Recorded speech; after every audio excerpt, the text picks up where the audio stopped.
This is the bench grip arm in the storage position. Take out the bolts that hold it in place, slide it out, turn it over,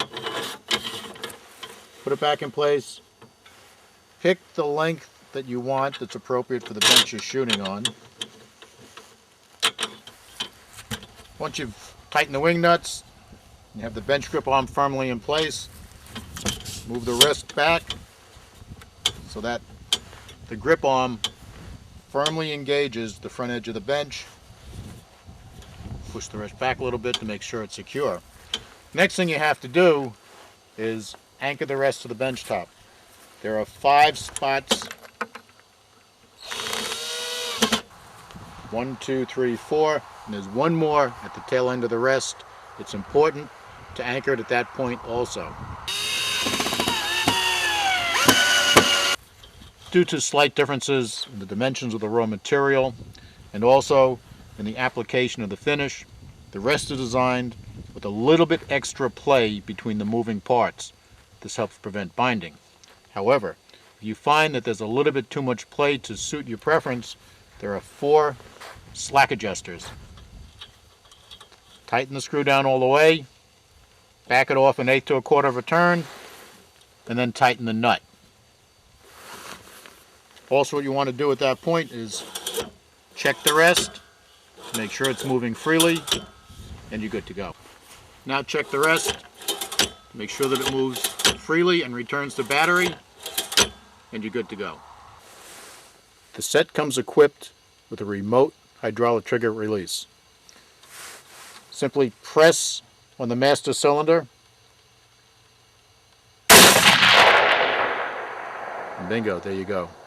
To reset, do not pull on the plunger. Push on this plunger, and that way you will not introduce air into the system. To secure the gun in the rest, there are 3 sets of cleats for anchoring web straps.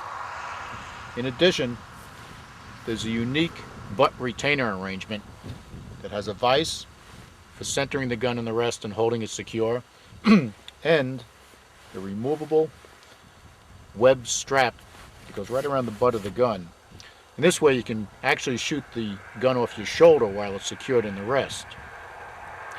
The rest uses 2 different systems for progressively absorbing the recoil and then returning the gun to battery.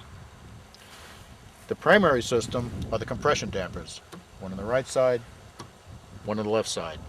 These are low resistance, long stroke dampers that bleed off recoil as the gun moves back. In addition, in case you need to vary the resistance, either increase it or decrease it, you simply tighten these knobs to increase, and this compresses these coil springs, and this gives additional recoil resistance, or you loosen them, and if you want to take more resistance out of the recoil, you can eliminate them completely, or you can use the springs only and remove the dampers. The heavy-duty web strap that secures the butt of the gun is easily removed, and this means that you can use the rest as a regular shooting rest and shoot the gun directly off your shoulder. By removing these 2 knobs, the entire rear vise assembly can be removed from the rest.